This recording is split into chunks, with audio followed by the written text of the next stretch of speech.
Salut à tous, la team Well, Thomas Show pour Lyon Fan TV. Très heureux les guns de vous retrouver pour une nouvelle vidéo. J'espère que vous allez bien. Je vous fais cette vidéo en quasi nocturne. Donc la lumière est en train de s'amenuiser. La lumière est en train de tomber.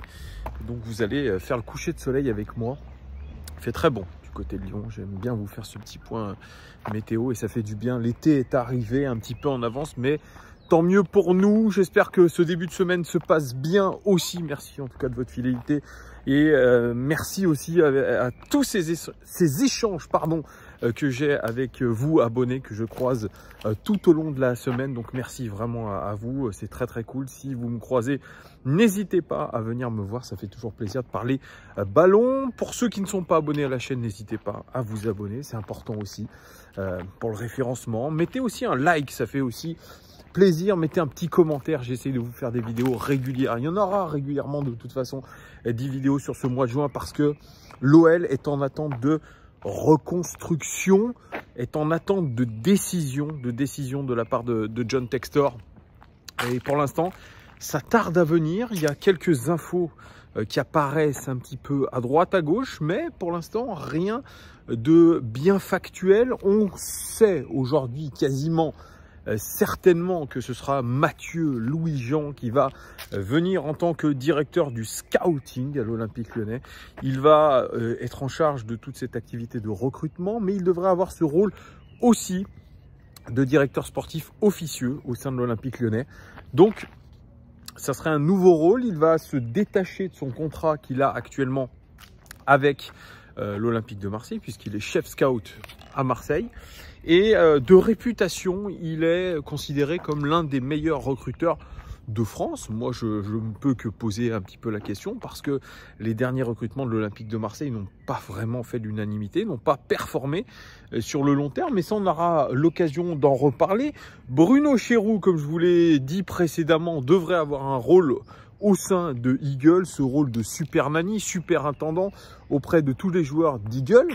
Donc ça, on le sait. Mais pour l'instant, rien d'effectif. Comment va être composée la cellule de recrutement de l'Olympique Lyonnais? Ça, on ne le sait toujours pas. Et c'est un petit peu le plus inquiétant. Mais on a 2-3 infos qui tombent.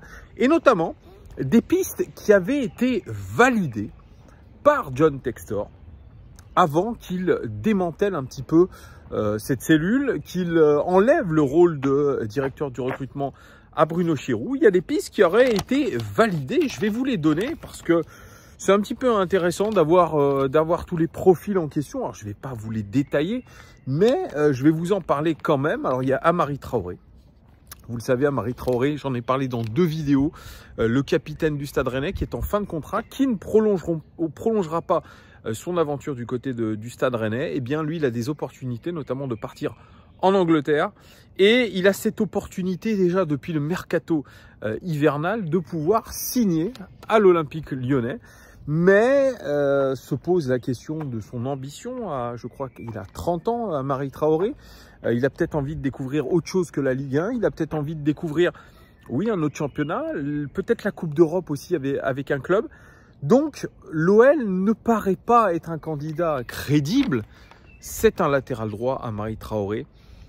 C'est un très bon joueur qui a énormément d'expérience. Il correspond tout à fait au profil que voudrait Laurent Blanc, que voudrait John Textor. Il l'a dit dans une interview, on cherche un latéral droit pour pouvoir concurrencer Saïd Koumbedi qui a fait plutôt une bonne saison, mais il a besoin d'expérience, il a besoin de s'aguerrir, Saïd Koumbedi. Donc, il va y avoir une recherche par rapport à ça. Donc, il y avait ce profil de Amari Traoré dont je vous ai parlé. Il y avait aussi le profil de Clinton Mata du FC Bruges. Lui aussi, c'est un latéral droit angolais de 30 ans. Il fait 1m80. Il est au club depuis 2018 et il a surtout fait les play-offs de la Jupiler League où ils sont arrivés 2e derrière Genk. D'ailleurs, j'ai vu un but assez incroyable du vétéran Toby Alderweireld qui avait jamais joué dans son pays de naissance et qui a fait une superbe saison et qui propulse la Gantoise sur le sommet de cette Jupiler League. Bref, c'était pour la petite histoire. Allez voir ce but de Toby Alderweireld. il est absolument phénoménal. Donc Clinton Mata, alors moi j'ai été voir, je le connais pas ce garçon, il a fait 21 matchs avec Bruges, il a fait 3 passes décisives et 56% des 11 de départ, donc il n'est pas toujours utilisé par son entraîneur. C'est un latéral droit plutôt offensif qui a une très belle qualité de centre. Moi, j'ai pas vu dans les highlights des trucs de fou.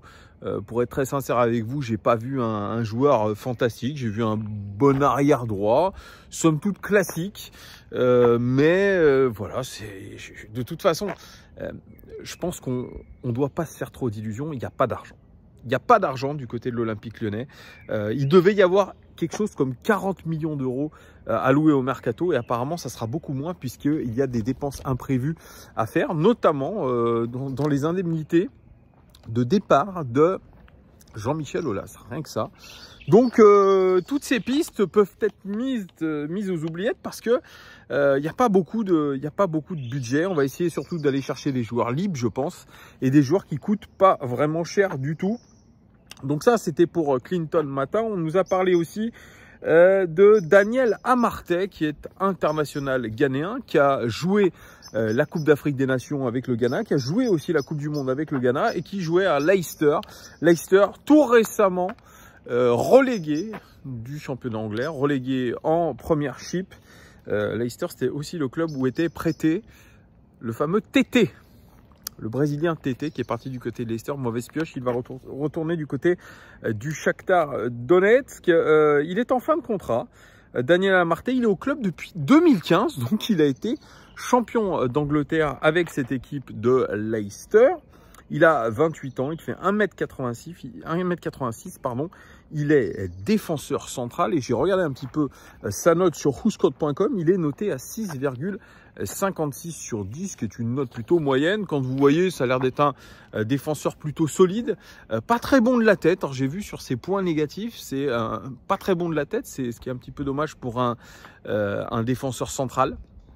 Et bon, il est solide, pourtant il est très costaud, il est plutôt bon à la relance. Je ne sais pas ce que ça vaut, mais en tout cas c'est pareil, ça va dans le sens de ce que recherchaient Laurent Blanc et John Textor, à savoir un défenseur central. Ce qui est intéressant avec lui, c'est que il a fait les joutes de Première Ligue, il a joué en Première Ligue, et moi je vous le dis, c'est extrêmement formateur. Le problème, eh bien, c'est qu'il s'est trop attardé, je pense, dans ce club de Leicester. Malheureusement, il en fait les frais aujourd'hui. Est-ce qu'il quitterait le championnat anglais pour venir en France? C'est possible, c'est possible. Il faudra voir ce que ça va donner. Il est en tout cas en fin de contrat, il est libre de tout contrat. Peut-être qu'il sera ouvert à la discussion avec l'Olympique Lyonnais, mais ça pourrait être une piste plutôt honorable pour l'Olympique Lyonnais. La saison dernière, il a fait 20 matchs de Première Ligue, 47% des 11 de départ. Bon, on verra ce que ça donne si jamais la piste a décidé d'être réactivée. Et puis la dernière des pistes, c'est celle menant à Al Moustrati. C'est un Libyen qui évolue du côté du SC Braga, Sporting Club de Braga, du côté du championnat portugais. Il a 27 ans, il fait 1m89, il est milieu de terrain défensif, plutôt milieu de terrain relayeur. Il a fait 28 matchs pour 3 buts et 2 passes décisives, 82% des 11 de départ, donc quasiment titulaire indiscutable. Et puis il a une note qui est très très bonne.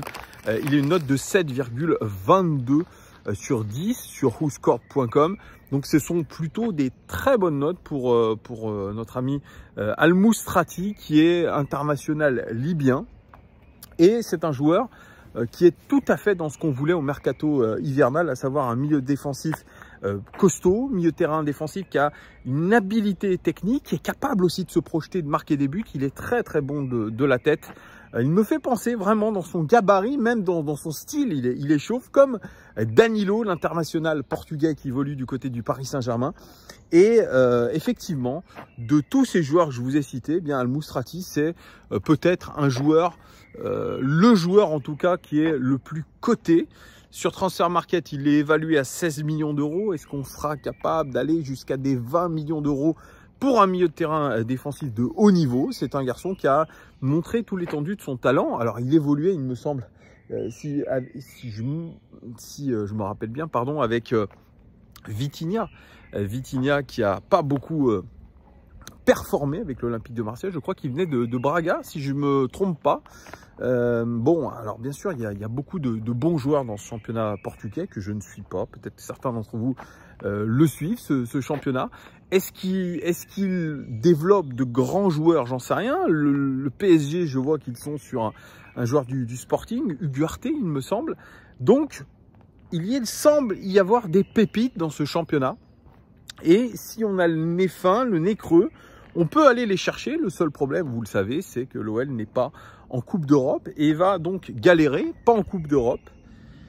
Une cellule scouting qui n'est pas effective et puis surtout une enveloppe, un budget mercato qui est très peu élevé.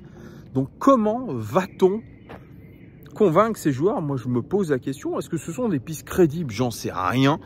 On essaye, je pense, par rapport à nos moyens, par rapport au profil ciblés. Alors ils sont sûrement des super logiciels, ce Wisecat, ils doivent mettre tout un tas de caractéristiques et ça doit leur sortir tout un tas de joueurs à aller observer. Mais je suppose que si on les observe, d'autres joueurs, je pense, les observent.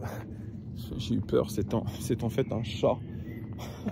Un chat qui vient de se mettre à côté de moi. La lumière est en train de tomber. Donc désolé si vous me voyez mal, mais moi je vois que ça va encore plutôt bien, vous me voyez. Donc voilà, c'est tout un tas de pistes qui ont été étudiées, qui auraient été étudiées en tout cas. C'est Sébastien Denis de Foot Mercato qui nous a donné toutes ces informations.